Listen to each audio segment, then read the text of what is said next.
नमस्कार दोस्तों, आप सभी का हमारे YouTube चैनल में स्वागत है। तो दोस्तों, अपने कक्षा 10 के सामाजिक विज्ञान का जो प्रथम अध्याय कंप्लीट हो चुका था और हमने जो है द्वितीय अध्याय इसका जो है प्रारंभ किया था, जिसमें आपके संघर्षकालीन भारत 1206 से लेकर 1757 ईस्वी का, जिसमें कल हमने एक पार्ट की चर्चा की थी, जिसमें मैंने आपके सल्तनत काल के अंदर जो प्रमुख 5 राजवंश है उनके बारे में बताया था। और इसी के साथ साथ ही जो है हम आगे जो इसमें चर्चा करने वाले हैं, और उसमें सल्तनत काल के अंदर मैंने आपको गुलाम वंश के बारे में बताया था। और उसके बाद में गुलाम वंश के बाद आज हम चर्चा करने वाले हैं उसी कड़ी के अंदर जिस वंश का नाम है उसका नाम है खिलजी वंश। क्या नाम है? खिलजी वंश। तो आज हम कौन से वंश की चर्चा करेंगे? खिलजी वंश के बारे में चर्चा करेंगे।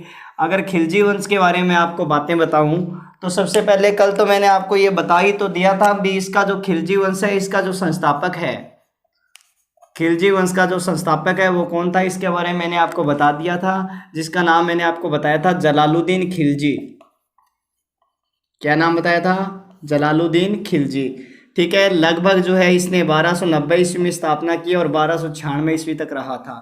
ठीक है। और इस जलालुद्दीन खिलजी की हत्या जो है इसी के दामाद या फिर बात करें भतीजे, दामाद या फिर बात करें कौन? भतीजे। इस दामाद या भतीजे ने इसी जलालुद्दीन खिलजी की जो है क्या कर दी थी? हत्या कर दी थी। 1296 में कहाँ की थी? इलाहाबाद। कहाँ की थी? इलाहाबाद में। और नाम आता है उसका अलाउद्दीन खिलजी। क्या नाम आता है? अलाउद्दीन खिलजी। ठीक है। अलाउद्दीन खिलजी ने जलालुद्दीन खिलजी की हत्या कर दी और स्वयं जो है दिल्ली का क्या बन गया? ये शासक बन गया था। कब बना है? 1296 ईस्वी में। ठीक है। 1296 ईस्वी से लेकर लगभग 1316 ईस्वी तक यह रहता है वहाँ का शासक। अब अलाउद्दीन खिलजी के बारे में अगर हम चर्चा करें तो सबसे पहली बात जो अलाउद्दीन खिलजी के बारे में आती है वो यही आती है कि अलाउद्दीन खिलजी ने सिक्कों पर अपना नाम जो है वो क्या लिखवाया था? द्वितीय सिकंदर लिखवाया था। क्या लिखवाया था? सिक्कों पर अपना नाम द्वितीय सिकंदर लिखवाया था। दूसरी बात जो इसकी उपलब्धि के बारे में अगर हम बात करें तो इसने जो है गुजरात के शासक, कहाँ के? गुजरात के शासक कर्णदेव बघेला को क्या किया था? कर्णदेव बघेला को पराजित किया था। और वहां से जो है कर्णदेव बघेला को क्या किया? इसने पराजित किया था। और वहां से बताते हैं कि ये एक जो है दास, या फिर बात करें कि इसका वो सेनापति बना था बाद में हिंदू सेनापति है जिसका नाम है मलिक काफूर। ठीक है। बाद में जो है वह इसका सेनापति बना था जिसका नाम क्या था? मलिक काफूर। ठीक है। मलिक काफूर को लेकर आया था। मतलब अगर बात करें इसका विश्वास पत्र सेनापति तो उसका नाम क्या है? मलिक काफूर है। क्या नाम है? मलिक काफूर। ठीक है। अगर इसके बाद में अपने इसके चौथी बात करें, चौथी उपलब्धि के बारे में बात करें तो इसमें महत्वपूर्ण बात यह है कि इसने सन 1301 ईस्वी में रणथंभौर पर अधिकार किया था। किस पर अधिकार किया था? रणथंभौर पर जो है इसने क्या किया था? अधिकार किया था। ठीक है। और इसका जो अगला अभियान था 1303 ईस्वी का, वो किसके विरुद्ध था? चित्तौड़ के विरुद्ध अभियान था। किसके विरुद्ध? चित्तौड़ के विरुद्ध इसका जो अगला अभियान था। ठीक है। चित्तौड़ के विरुद्ध इसका क्या था? अगला अभियान था। तो अब इसके अंदर जो है देखो अलाउद्दीन खिलजी की जो प्रमुख बातों मैंने आपको बताया, पहला जो है इसने अपने सिक्कों पर द्वितीय सिकंदर नाम लिखवाया। और दूसरी बात जो है गुजरात के शासक कर्णदेव बघेला को इसने पराजित किया। इसका सेनापति है मलिक काफूर।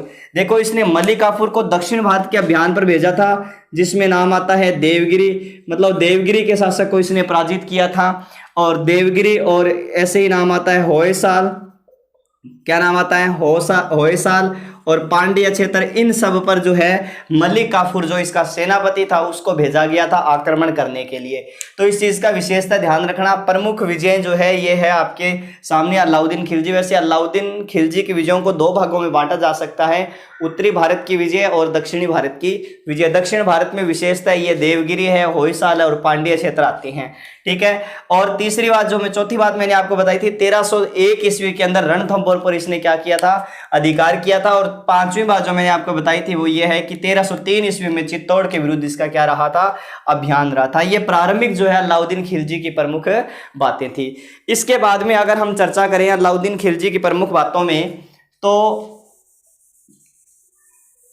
इसने जो है जो दुश्मन थे या फिर जो विरोधी थे, उन विरोधियों पर नियंत्रण रखने के लिए, विरोधियों पर नियंत्रण रखने के लिए इसने जो है प्रमुख 2-3 कार्य किए थे, जिसके अंदर जो है विरोधियों पर जो नियंत्रण रखने के लिए जो कार्य किए थे, पहली बात तो इसने अमीरों की संपत्ति को जब्त कर लिया था।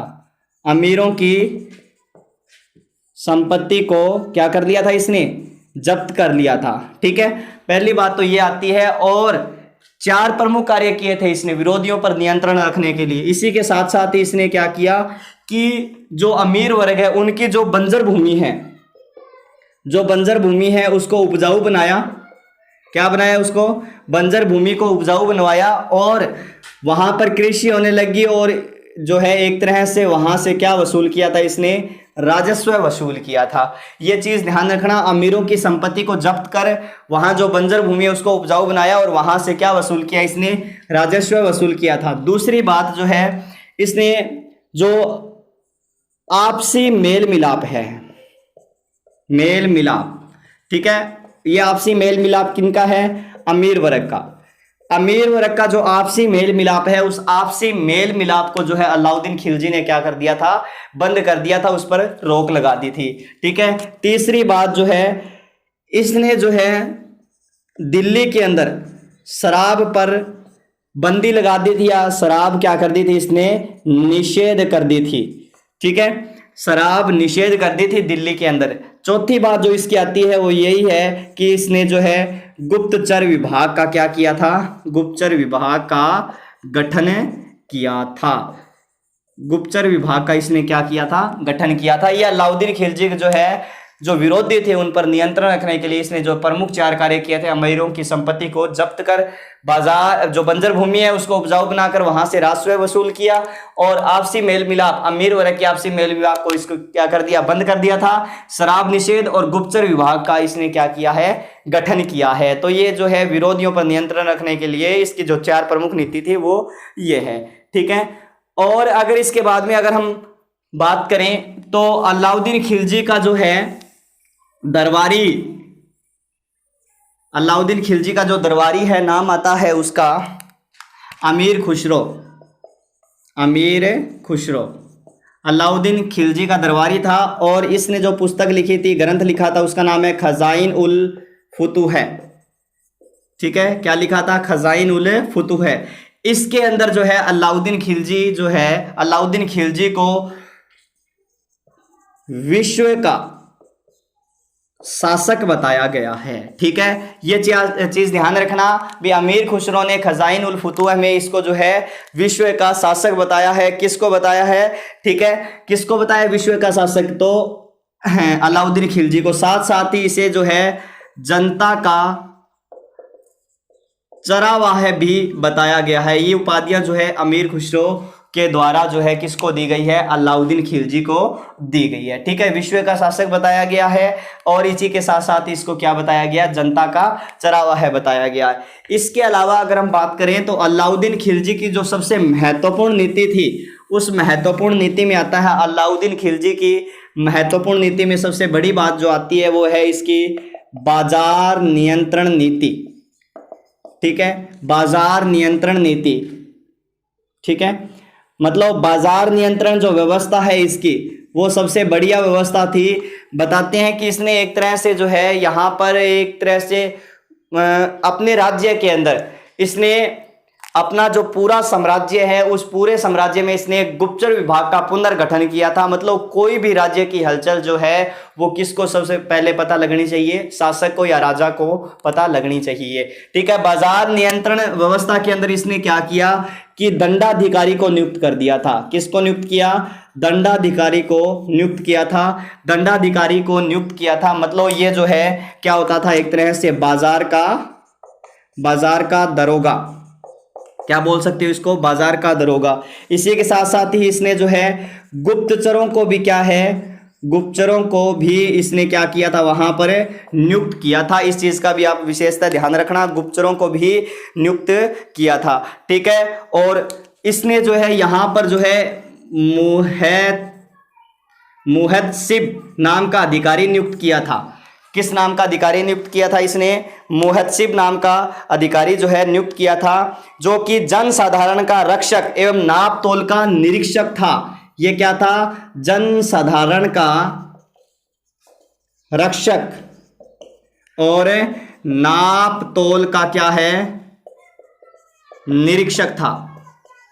इस नाम के इसने अधिकारी को नियुक्त किया था। देखो अलाउद्दीन खिलजी की अगर बाजार नियंत्रण नीति में देखें तो बाजार नियंत्रण व्यवस्था के अंदर सबसे पहले इसने किसको नियुक्त किया था? दंड अधिकारी जो है, दंड अधिकारी को इसने क्या किया है?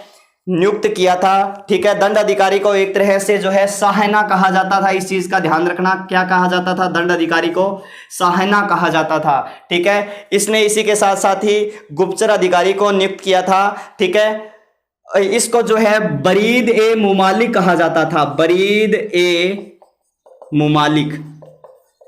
ठीक है, गुप्तचर जो है, गुप्तचरों को इसने जो नियुक्त किया था उसको क्या कहा जाता था? बरीद ए मुमालिक कहा जाता था। और दंडाधिकारी को क्या कहा जाता था? सहायना कहा जाता था। इसने जो है मुहतसिब नाम का अधिकारी नियुक्त किया था, जो कि जनसाधारण का रक्षक और नाप तोल का क्या माना जाता है? मुहतसिब जनसाधारण के बाद में इसने जो चौथा अधिकारी नियुक्त किया था वो है दीवान ए रियासत नाम का अधिकारी नियुक्त किया था। ठीक है, जो कि क्या होता था? बाजार का नियंत्रक था, व्यापार का नियंत्रक। ठीक है, दीवान ए रियासत जो है, दीवान ए रियासत नियुक्त किया था, जो कि किसका नियंत्रक था? दीवान ए रियासत जो है व्यापार का नियंत्रक था। किसका नियंत्रक था? व्यापार का नियंत्रक था। ठीक है, और इसने जो है बताती है कि अपनी सेना के रख रखाव हेतु अनेक आर्थिक सुधार भी किए थे। अलाउद्दीन खिलजी ने अपनी सेना के रख रखाव हेतु अनेक आर्थिक सुधार भी किए थे। बताते हैं कि भारत का जो है दिल्ली की राजगद्दी पर बैठने वाला यह प्रथम शासक था, या प्रथम मुस्लिम शासक था जिसने अपनी सेना को नगद वेतन दिया था। प्रथम मुस्लिम शासक माना जाता है इसको, जिसने अपनी सेना को जो है नगद वेतन दिया था। किसने नगद वेतन दिया था? जो अलाउद्दीन खिलजी ने अपनी सेना को नगद वेतन दिया था। मतलब सेना का इसने क्या कर दिया? एक तरह से आर्थिक सुधार कर दिया था। इसके अलावा अगर हम अलाउद्दीन खिलजी की बात करें तो अलाउद्दीन खिलजी की जो है एक दो महत्वपूर्ण बातें हैं, जिसमें इसने एक बातें हैं जो है, एक महत्वपूर्ण बात है वो है कि अलाउद्दीन खिलजी ने सन 1303 ईस्वी में कोश ए सिरी नाम का जो है किला बनवाया था। किसने? अलाउद्दीन खिलजी ने जो है कोश ए सिरी नाम से इसने क्या बनवाया था? 1303 ईस्वी में एक किला बनवाया था। ठीक है, और इस कोश ए सिरी को अलाई किला के नाम से भी जाना जाता है। किसके नाम से? अलाई किला के नाम से भी जाना जाता है। किसको जाना जाता है? कोश ए सिरी को अलाई किला के नाम से भी जाना जाता है, जिसका निर्माण किसने करवाया था? खिलजी वंश के शासक अलाउद्दीन खिलजी ने करवाया था। किसने करवाया था? अलाउद्दीन खिलजी ने। खिलजी वंश के शासक अलाउद्दीन खिलजी ने करवाया था। ठीक है, और इस वंश का जो अंतिम शासक था उसका नाम है खुसरो शाह। क्या नाम है? खुसरो शाह। ठीक है, वैसे इससे पूर्व जो है वो मुबारक खिलजी आया था। खिलजी का जो है बाद में जो शासक बनता है अलाउद्दीन खिलजी, वो मुबारक जो है खिलजी आया था। बताते हैं कि मुबारक खिलजी ने अपने पिता के द्वारा किए गए सभी सुधारों को इसने क्या कर दिया था, या सभी कार्यों को रद्द कर दिया था। पिता के द्वारा किए गए मुबारक खिलजी ने सभी के सभी जो है कार्यों को क्या कर दिया था? इसने रद्द कर दिया था। ठीक है, और एक तरह से खलीफा ही घोषित कर लिया था अपने आप को। अंतिम शासक है खुसरो शाह खिलजी, मतलब ये इस वंश का क्या है? अंतिम राजा है। इसके बाद में जो राजवंश आता है उस राजवंश का नाम है तुगलक वंश। तो इसके बाद में हम चर्चा करेंगे किस राजवंश की? तुगलक वंश की। तो आप खिलजी वंश के बाद में हेडिंग डाल लीजिए तुगलक वंश। कौन सा राजवंश आएगा इसके बाद में? तुगलक वंश। तो तुगलक वंश के बारे में मैंने आपको बता ही दिया है भी। तुगलक वंश का जो संस्थापक था, इसके बारे में मैंने आपको कल भी बताया था भी। तुगलक वंश का जो संस्थापक है उसका नाम आता है गियासुद्दीन तुगलक। क्या नाम आता है? गियासुद्दीन तुगलक। और इस गियासुद्दीन तुगलक ने लगभग जो है 1320 ईस्वी के आसपास जो है इस तुगलक वंश की जो है खुसरो शाह को उसको जो है मौत के घाट उतारकर इसकी क्या रखी थी?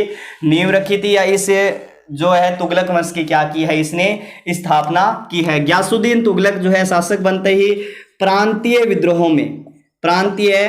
विद्रोहों में उलझा रहा, और इसने जो है बताते हैं कि जो एक तरह से बात करें कि वर्तमान का जो तेलंगाना क्षेत्र है, तेलंगाना का शासक था रुद्रदेव, और तेलंगाना के जो है रुद्रदेव के विरुद्ध अपने पुत्र जूना खां को इसने वहां भेजा था। किसको भेजा था? जूना खां को भेजा था। ठीक है, गयासुद्दीन तुगलक के बाद इसका पुत्र जो जूना खां है, वह जूना खां जो है मोहम्मद तुगलक के नाम से क्या बनता है? राजा बनता है। जूना खां जो है मोहम्मद तुगलक के नाम से क्या बनता है? राजा बनता है। ठीक है, जिसे रक्त का प्यासा आदि संज्ञाओं से भी जाना जाता है। जो रक्त का प्यासा जो है वो किसको कहा जाता है? मोहम्मद तुगलक को कहा जाता है। तो इसके बाद में जो शासक बना था उसका नाम क्या था? मोहम्मद बिन तुगलक या मोहम्मद तुगलक। ठीक है, तो इसके बाद में जो राजा बना है उसका नाम क्या है? मोहम्मद तुगलक। अगर मोहम्मद तुगलक के बारे में चर्चा करें, मोहम्मद तुगलक के बारे में चर्चा करें तो सबसे पहली बात जो यहां पर आती है वो यही आती है कि इसके समय में जो है जो सल्तनत काल है वो 23 मुक्तों में बंटा हुआ था। मुक्त अर्थात प्रांतों में बंटा हुआ था। कितने प्रांतों में बंटा हुआ था सल्तनत काल? 23 प्रांतों में बंटा हुआ था। किसके समय में? मोहम्मद तुगलक के समय में जो है सल्तनत काल जो है वो कितने 23 प्रांतों में बंटा हुआ था। इस चीज का विशेषतः ध्यान रखना। और इसने जो है अपने राज्य में 5 सुधारात्मक कार्य किए थे। किसने? मोहम्मद तुगलक ने। इसने पहला कार्य किया था भी दोआब में कर वृद्धि। दोआब में क्या कर दी थी इसने? कर वृद्धि। ठीक है, दोआब क्षेत्र में जो है क्या की थी इसने? कर वृद्धि। और दूसरा जो इसका कार्य था वो है कि देवगिरी को राजधानी बनाना। ठीक है, इसने देवगिरी को क्या बना दी थी? राजधानी बनाना। ठीक है, देवगिरी को क्या बनाया इसने? राजधानी बनाया था। तीसरा जो इसका प्रमुख कार्य आता है वो यह आता है कि इसने जो है खुरासान पर आक्रमण किया था। किस पर? खुरासान पर आक्रमण किया था। ठीक है, अगला जो इसका कार्य आता है चौथा, उसके अंदर नाम आता है खुरासान के साथ इसने जो है सांकेतिक मुद्रा का प्रचलन किया था। किसका? सांकेतिक मुद्रा का प्रचलन किया था। किसने? इस मोहम्मद बिन तुगलक ने। ठीक है, मोहम्मद तुगलक का जो प्रमुख कार्य मैंने आपको बता ही दिया, दोआब में कर वृद्धि, देवगिरी को राजधानी बनाना, खुरासान पर आक्रमण, और चौथा जो कार्य है वो सांकेतिक मुद्रा का इसने क्या किया है? प्रचलन किया है। और पांचवा जो कार्य है वो ये है कराचिल की तरफ, कराचिल की ओर इसका क्या रहा है? अभियान रहा है। किसका अभियान रहा है? तो मोहम्मद तुगलक का कराचिल की तरफ अभियान रहा है। देखो, सांकेतिक मुद्रा का इसने प्रचलन तो कर दिया, लेकिन बाद में क्या है कि लोगों ने जो है जाली सिक्के चलाना प्रारंभ कर दिया, इसीलिए सांकेतिक मुद्रा को भी क्या किया गया? बंद किया गया। और कुछ समय के लिए ये जो है अपने क्षेत्र की राजधानी जो है दिल्ली से कौन सा लेके जाता है? ये देवगिरी को बनाता है, और इस देवगिरी का नाम बदलकर ये क्या कर देता है? दौलताबाद कर देता है। ठीक है, दौलताबाद इसका नाम बदलकर इसने कर दिया था। किसने कर दिया था अभी दौलताबाद? मोहम्मद तुगलक ने। ठीक है, इस मोहम्मद तुगलक के बाद में जो शासक बनता है उसका नाम आता है फिरोज शाह तुगलक। ठीक है, 1351 में इसकी मृत्यु हो गई थी। और इसके बाद में जो यहाँ का जो राजा बनता है उसका नाम आता है फिरोज शाह तुगलक। मोहम्मद तुगलक के बाद में जो यहाँ का शासक बनता है उसका नाम क्या आता है? फिरोज शाह तुगलक शासक आता है। ठीक है, और इसमें फिरोज शाह तुगलक की अब हम चर्चा करेंगे। शासक कौन आता है? फिरोज शाह तुगलक। मतलब फिरोज शाह तुगलक के महत्वपूर्ण रूप से अगर हम देखें तो इसके सुधारात्मक कार्य ही आते हैं। ठीक है, सुधारात्मक कार्य ही आते हैं भी। पंजाब के क्षेत्र के आसपास जो है इसने अनेक सुधारात्मक कार्य किए थे। वहां पर जो है पानी की समस्या को दूर करने के लिए इसने उस क्षेत्र के अंदर नहरों का निर्माण करवाया था। किसका निर्माण करवाया था? नहरों का निर्माण करवाया था। ठीक है, और अपने राज्य में जितने भी इसके राज्य में कर लिए जाते थे उन सभी करों को समाप्त करके इसने मुख्यतः 4 ही कर रखे थे। पहला जो इसके शासनकाल में जो है इसने जो है कर लिया जाता था वो खराज, दूसरा जकात, तीसरा खम्मश, और चौथा जो नाम आता है उसके अंदर वो नाम आता है आपके जजिया। कौन सा? जजिया। ये इसके प्रमुख सुधारात्मक कार्य में ही रहता है। ये जो है फिरोज शाह तुगलक ऐसा शासक था जिसने क्या किया कि ब्राह्मणों पर ही जजिया कर लगाया था। ब्राह्मणों पर भी जजिया कर लगाया था। मतलब जजिया कर ऐसा था जो स्त्रियों और पुरुषों से नहीं, स्त्रियों और ब्राह्मणों से नहीं लिया जाता था। तो यह जजिया कर जो है बाकी उसके राज्य में जो गैर मुस्लिम व्यक्ति रहते थे, गैर मुसलमानों से लिया जाता था। ये जो हिंदू व्यक्ति रहते थे जो कि मुस्लिम राज्य में, मतलब शासक कौन है, मुस्लिम है, और उसके राज्य में जो हिंदू व्यक्ति रहते हैं उनसे कर लिया जाता था जजिया। लेकिन जजिया कर जो है वो स्त्रियों और ब्राह्मणों से नहीं लिया जाता था, लेकिन फिरोज शाह तुगलक ने यह कर जो है ब्राह्मणों से भी लिया था। अब इसने जो है अपने दासों के लिए जो है दीवान ए बंदगान